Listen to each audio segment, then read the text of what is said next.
Well, hey there, friends, family, and neighbors. It's so good to hear from you. And I imagine for those of you that do watch my stuff regularly, or perhaps used to watch my stuff regularly, it may be nice or not nice for you to hear from me. I think, yeah, I've got to get a little bookkeeping out of the way here before I start the video proper. So if you people are like, God from the sky and Monty Python shouting "Get on with it" at me, I do apologize. You probably want to skip like 5 to 10 minutes into the video, but the basics are I don't think I've uploaded anything to my channel in probably about 8 months or so.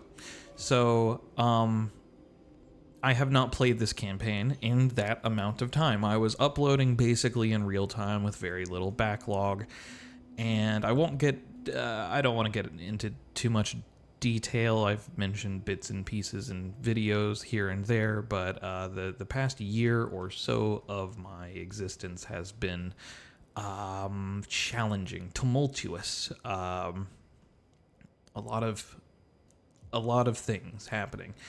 So I just felt that I've always said that I would never be someone who would make content if I was not personally invested in it, and I found myself in a time where I needed to focus on other things. And that is the choice I made. But this is something I like to do.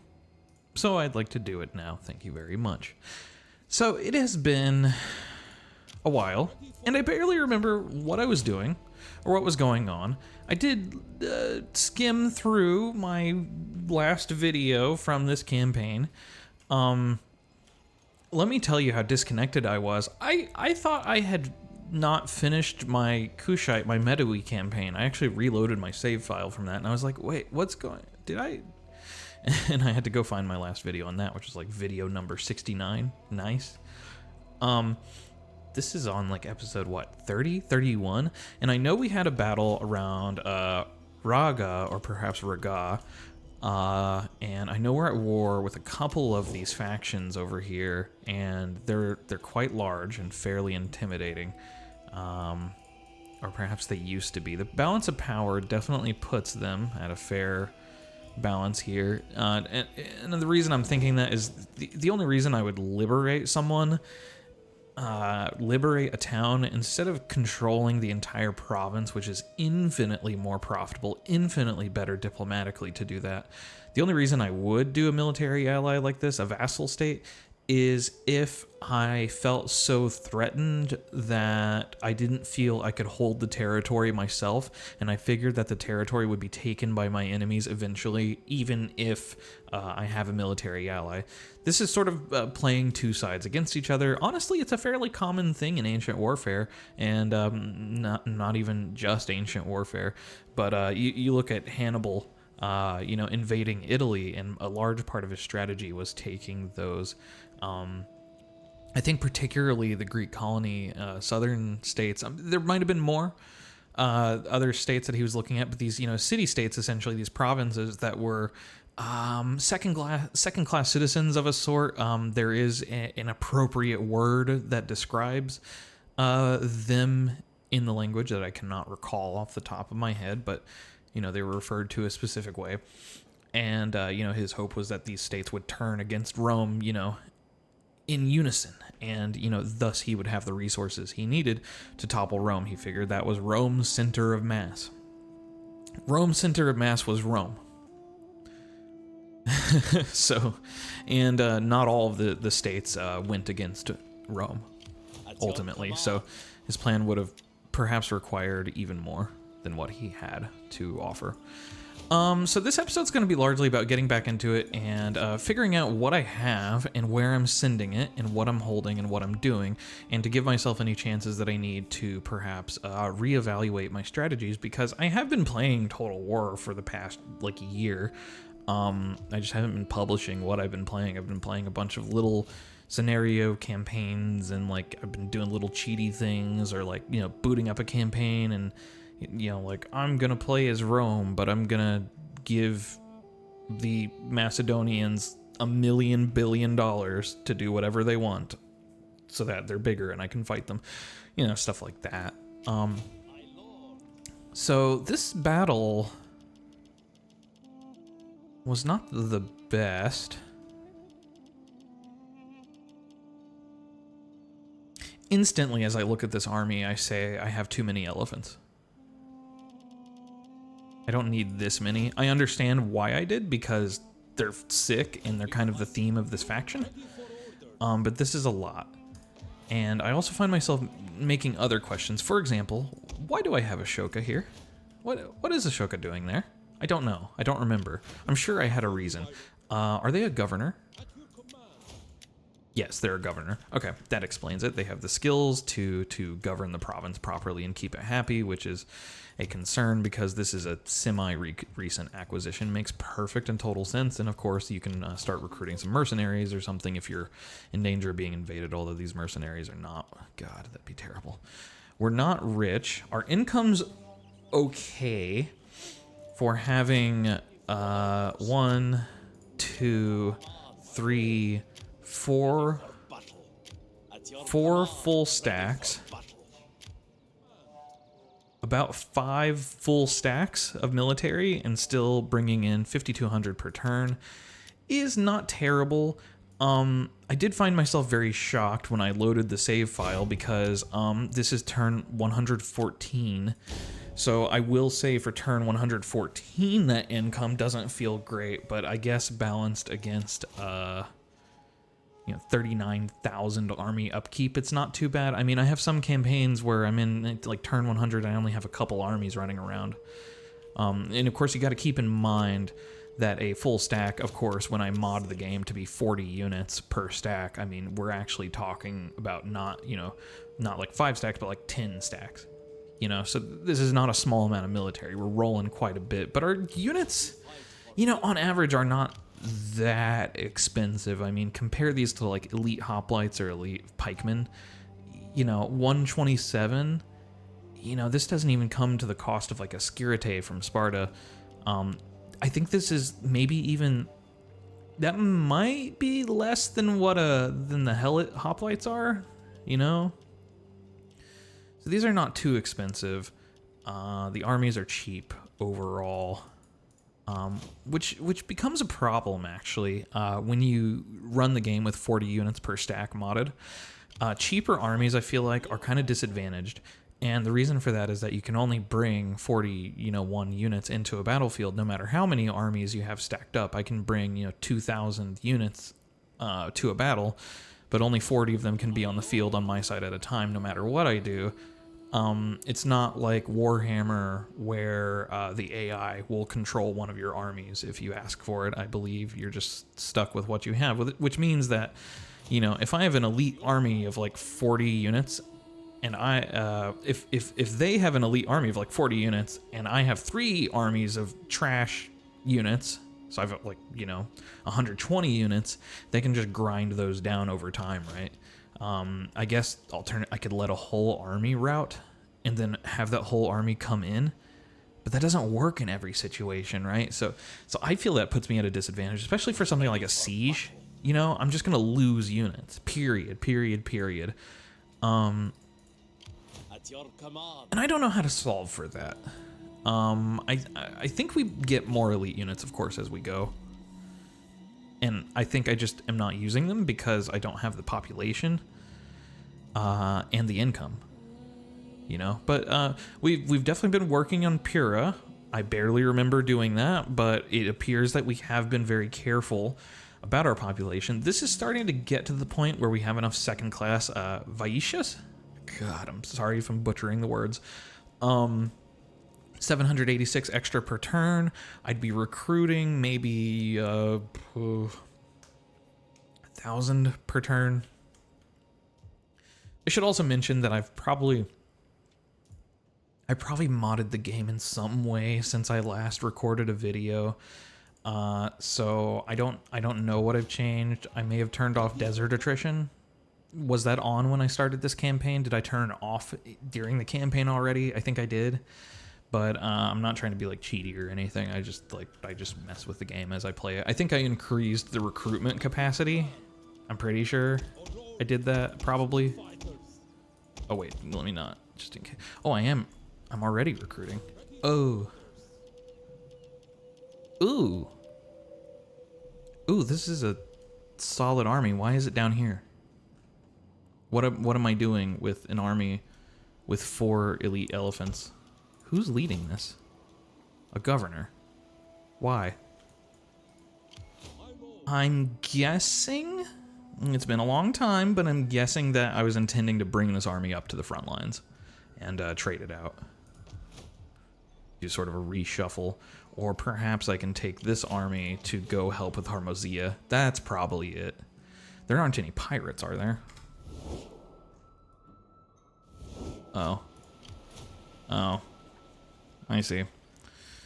One thing I definitely did is I definitely... Oh, what was it? I removed the army cap. I think the army cap's stupid. I can raise as many armies as I can afford. I don't see any reason to limit that. That's kind of dumb. I've never liked that as a mechanic. Oh gosh, this army is kind of trash. Ah, man, it's probably costing me a fair bit too to field this. You built out as a governor? You are. That's okay. Cultural conversion, of course. Yeah, that makes sense. We are doing a good job with our cultural conversion.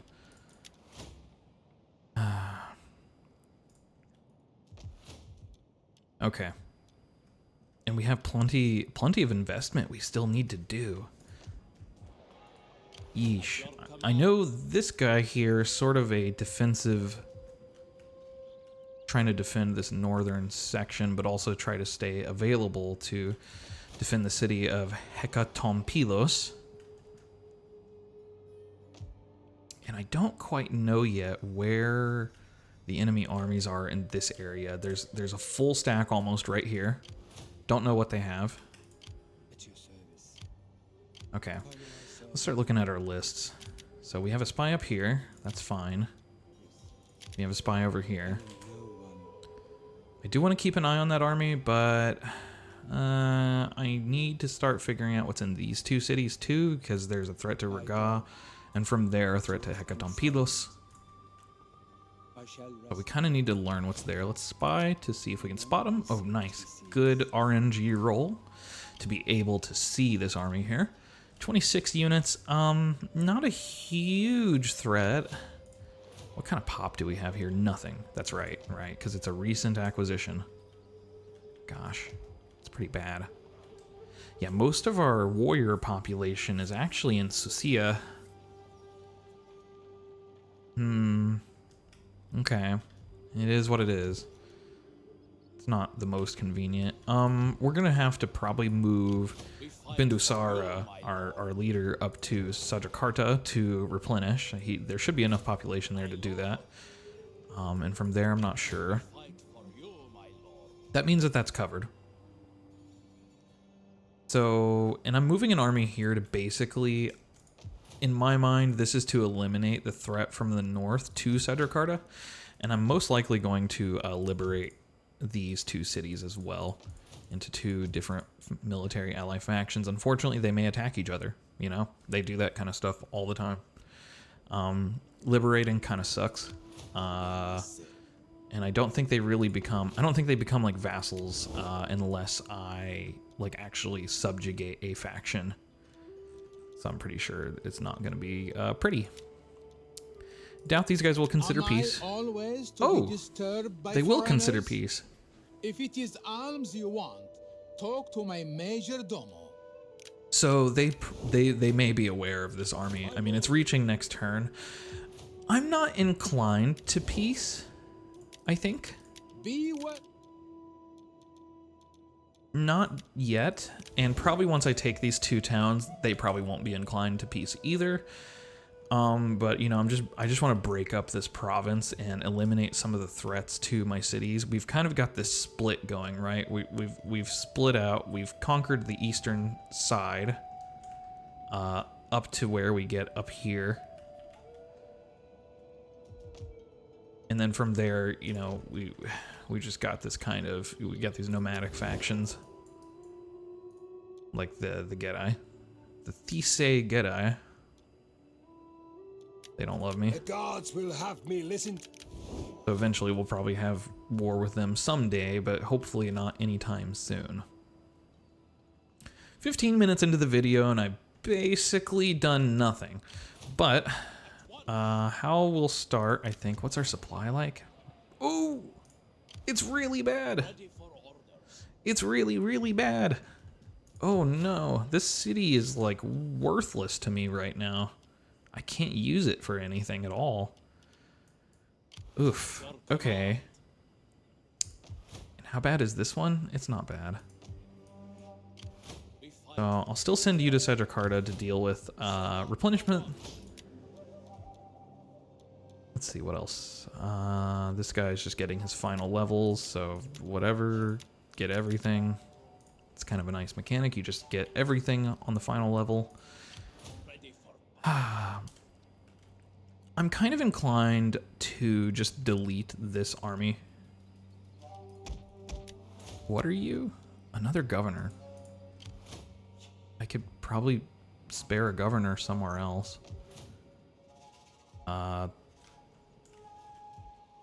Yeah, Bactria is completely ungoverned and unclean.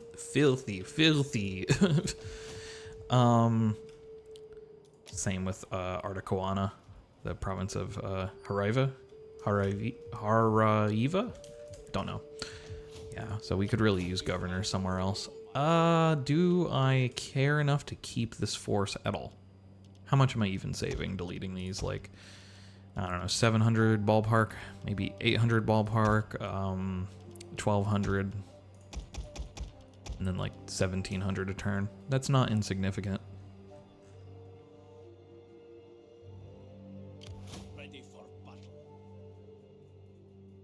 Let's do that. Let's do that. I see we already had a civil war. Or we just killed them. I think that's a civil war. How does our... Oh, we need some more influence, it looks like. We could be getting +3 public order per turn, but we're not because we're overlooked right now. Something we need to consider, raising our influence. Our factions are relatively loyal, probably because the difficulty level isn't too high. Pretty big families too. Okay, let's see. I think it's worth it to raise some support. It does reduce loyalty. That's fine. I just want to get up to that 4th tick if I can. Be really nice. Yep, there we go. Now we're getting +3 public order every turn. Beautiful. Our public order actually for this faction is incredible. That's something that feels like a big strength of the faction, I guess, is the happiness is off the charts. We do not have happiness issues. It's probably because our temple is pretty good for public order. Really, so I decided to not go with the income boost and instead went with the cultural boost. Why? Why do I do the things that I do? I don't know. I guess it's not a high income province in the first place, but it looks like I want it to be eventually. This is shaped up to be potentially a military province eventually.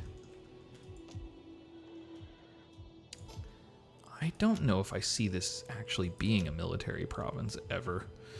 Perhaps at the time I captured it, I was thinking about garrison, but when is an army ever going to get up all the way to Artacoana? So I'm tempted to destroy this. I'll think on that before I commit.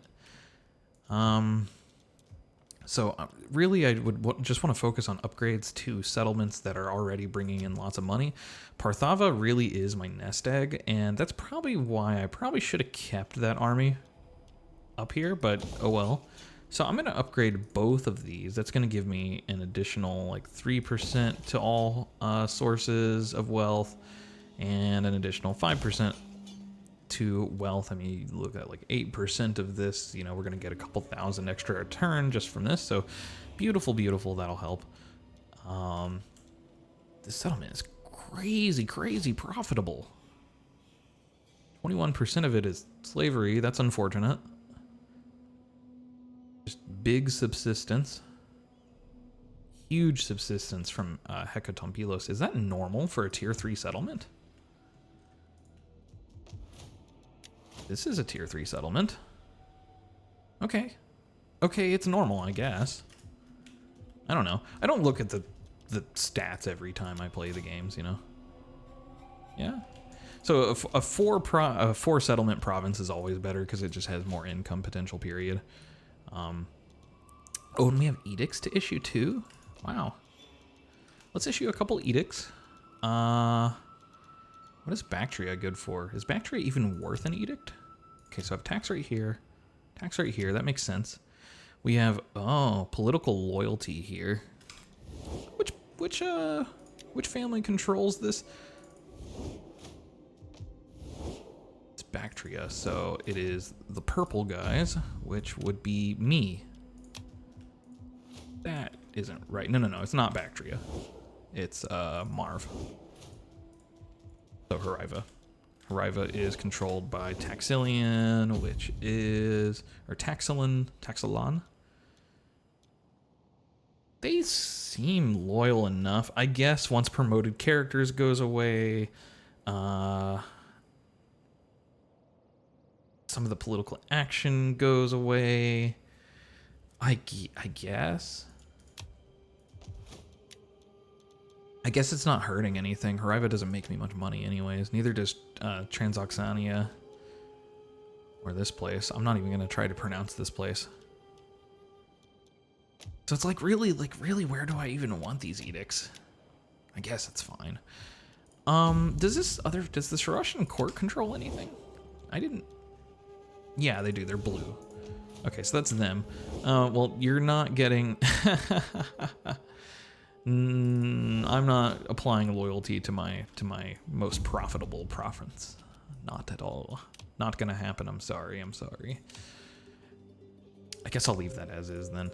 The only idea I really have for these other provinces for edicts is just to throw money at them. What else do I even have? Tax rate, food, minus food, plus public order. We don't really need it. I mean, I guess we do.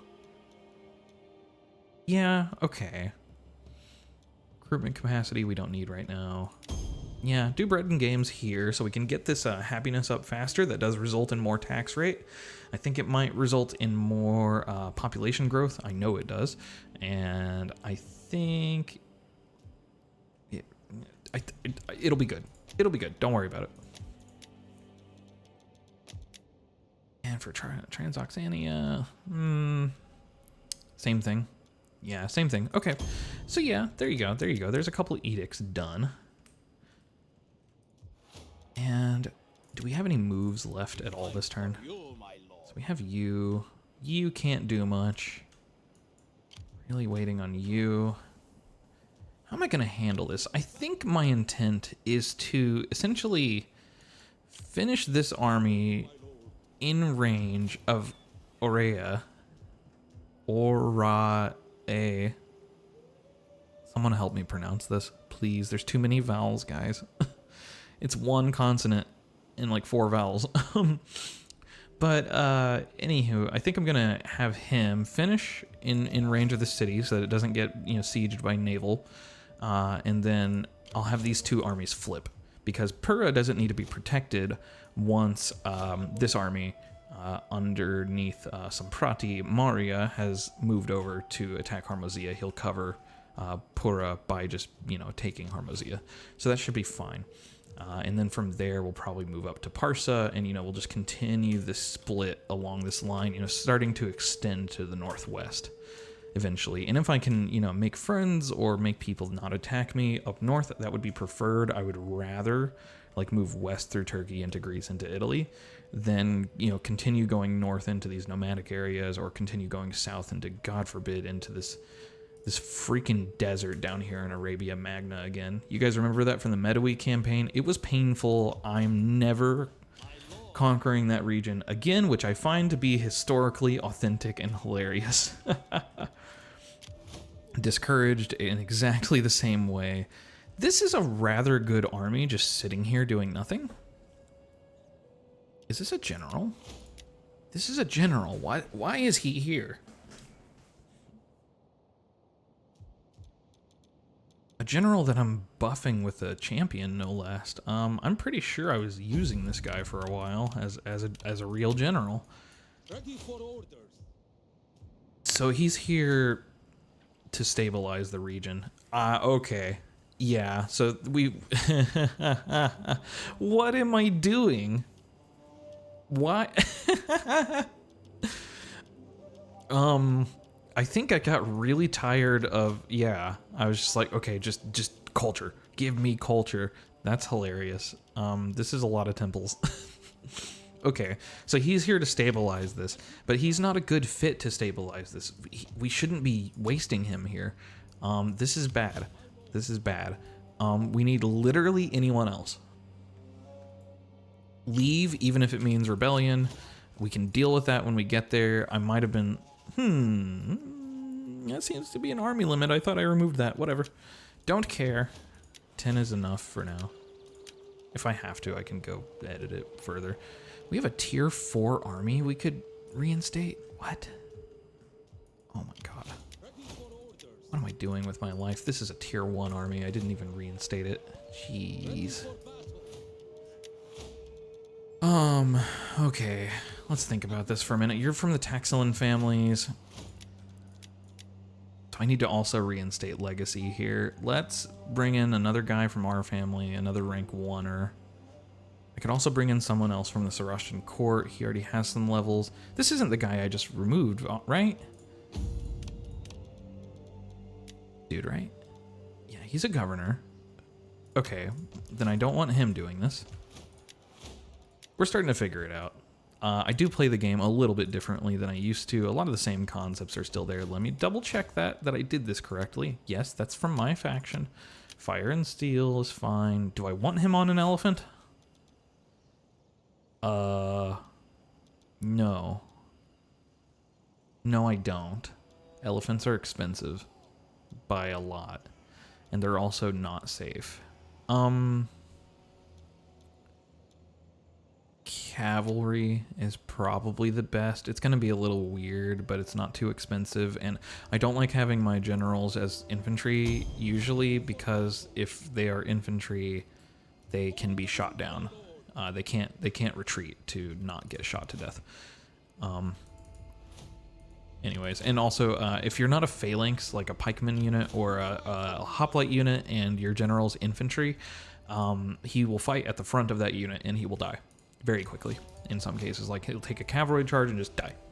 The end. You lose your best general. Oopsie doodle. Not common, but it happens. Pike units and stuff, they'll put the officers go to the back of the unit when the formation starts. Okay, so Chania here will take control of Samprati's army, the Lightbringers, and as such, they'll get these nice bonuses from the army, which is beautiful.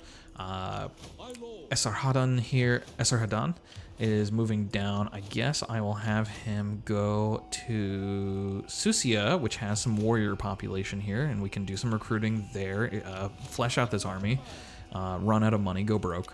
That's fine. And so at least we're using effective generals where they belong. And then we'll have this guy, Mr.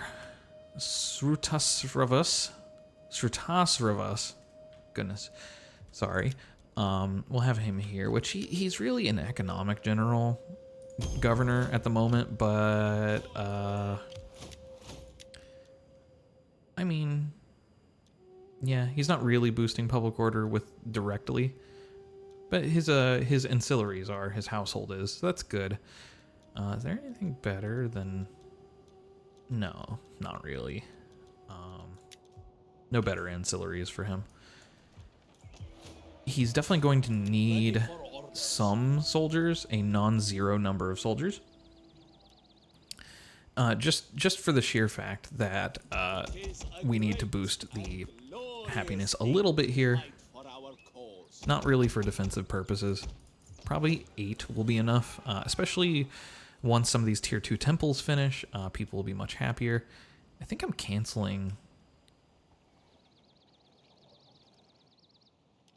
What am I doing with this settlement? I don't know. I'll let the turn roll over. I don't feel like reading that. I think the big issue here is I'm pretty broke. Also, I thought I had more money than this. I thought I started out with like 14,000. Am I crazy? I'm gonna have to rewind the video and look at it, but I thought I had more money. I know I spent some, but this seems like more than... Oh, you know what? It's on this.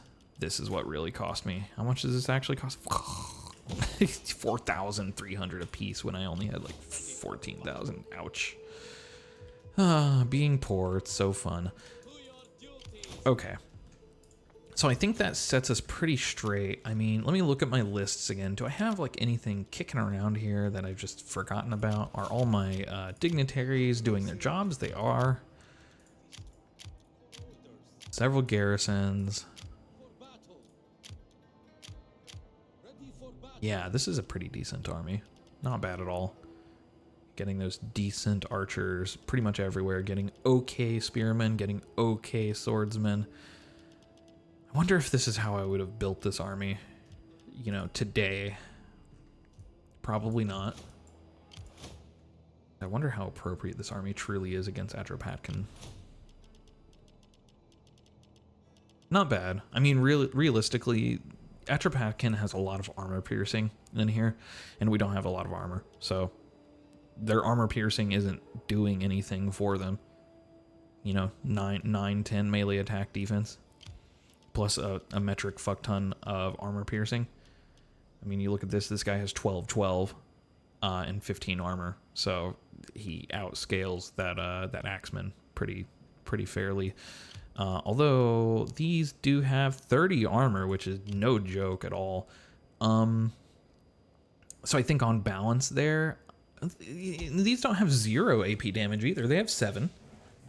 I think on balance, their axes should beat my swordsmen, but not so significantly that it's not like my axemen are just going to melt, I don't think.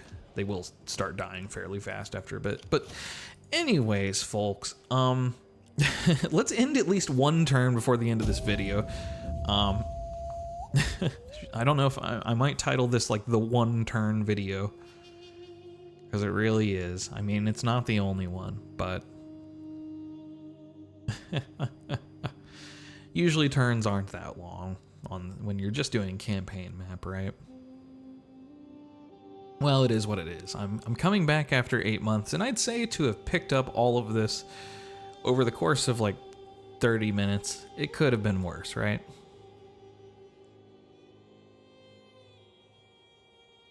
Got the rather slow turn timers going on.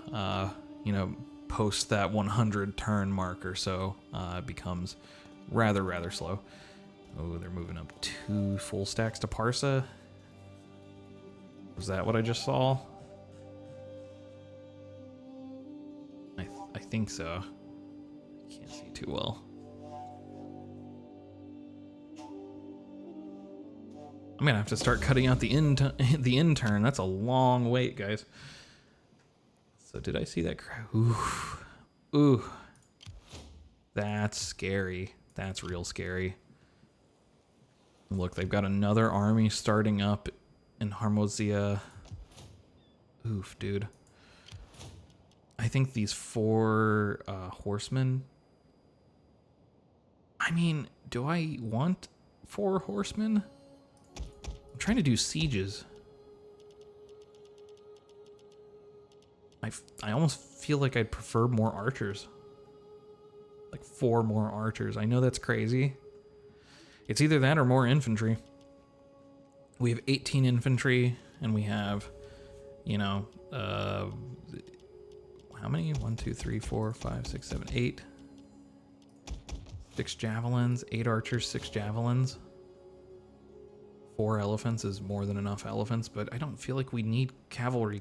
I'm sure I could justify it once, but I just don't. I don't feel it now. So let's do this transfer real quick. I screwed it up, it looks like.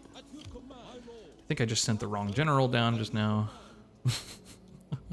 I broke the world. I think. Did I? Yes. I hate my life. That's actually the difference between reaching it this turn and reaching it next turn. Okay, so I gotta load the autosave now. God dang it. So one of my generals got stuck because I moved 2 generals at once, so they got stuck on each other and decided that they couldn't pass like ships in the night. No. They have to be stupid, and I have to be stupid, so that's fine. Look at that. See? They're looking. Look where the ship is pointing. I mean, it's not quite dead on, but they're thinking about it. They want to take both of these ships next turn. They want to take... Yeah, they could take Maurya next turn. Easily. Jesus, man. They've got me pinned so good to where I don't feel safe to move, so I think I need to load my autosave and move differently. Crap. Because I'm gonna need this dude to have a functional defensive force within a couple turns, and they're gonna recruit like 20 dudes here, like 15 dudes on top of the 25 that are already defending. It's gonna be like 35 units defending Harmozia, and then I'm gonna have this, and they're gonna have these 2 stacks. Gee, I can't attack this. I have to find a way to draw them out or something. And looks like Desert Attrition is still on. Oops. This save file is like resistant to my pack file changes. Okay. All right. If you get me started, I'm gonna start rambling the entire day away. So I will save the game, folks. I will reload my autosave off camera, and I'll see you guys in the next one. Have a good one.